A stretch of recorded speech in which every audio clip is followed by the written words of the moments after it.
Now, Eyes on the Prize, America's Civil Rights Years, was a companion volume to the PBS series of the same name, done by Henry Hampton, just a brilliant filmmaker in Boston. This time, I'm on my own, John, and I think one of the big differences is, as you point out, Barack Obama's alive. When I wrote Eyes on the Prize first, Dr. King, the leading figure, was passed. And it's also the case right now that I think it's evident in a second civil rights movement that we are constantly or consistently working on an emerging third civil rights movement. And I didn't have that in mind when I wrote Eyes on the Prize about the first movement. I saw it as a contained separate thing. The second movement is not like the first movement, as I've been discussing with you. But what you see is it has roots in the first movement, but it's its own entity.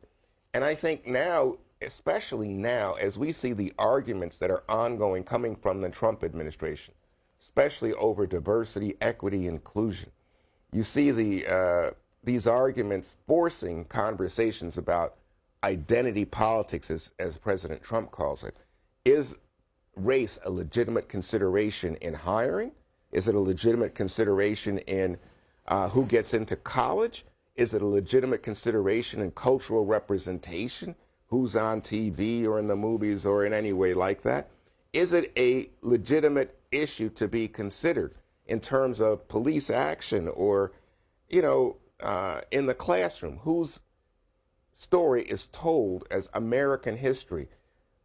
I'm shocked. I got to tell you, even as I come in here this morning, I heard on the radio that in Easton, Maryland, they've had to cancel a Frederick Douglass Day parade because the National Guard has been told, under Trump edicts, his executive order, they are not allowed to participate to support a Frederick Douglass Day holiday. And as you know, for a while, the Air Force stopped making mention in videos for recruits about the Tuskegee Airmen.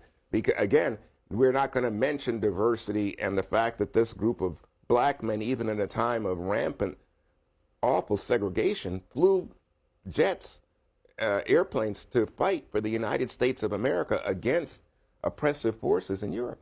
This is unbelievable, but this is an ongoing conversation that we're in the midst of right now as I'm writing this book. We're in a conversation about what's the legitimate role of race in American society that is a society more diverse, more mixed than ever. So why do you think Donald Trump won more black voters in 2024 than any Republican in nearly 50 years, doubled his support among black men from 2020? In light of everything that you just described, explain those numbers from the 2024 election.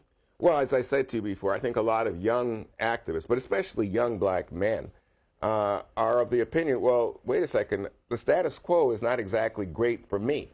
In terms of employment opportunities, in terms of high rates of incarceration, I think it's still 1 of every 3 young black men is going to have some moment in dealing with the criminal justice system in this country. And so they're saying, look at the schools, look at the job picture, look at the opportunities for me going forward in this country. And they're looking for change, and they're looking for disruption, I think, and they have a lot of anger at government and all the rest. In that sense, there's some populist connection with the kind of grievance that President Trump offers so aggressively to white America, especially white men.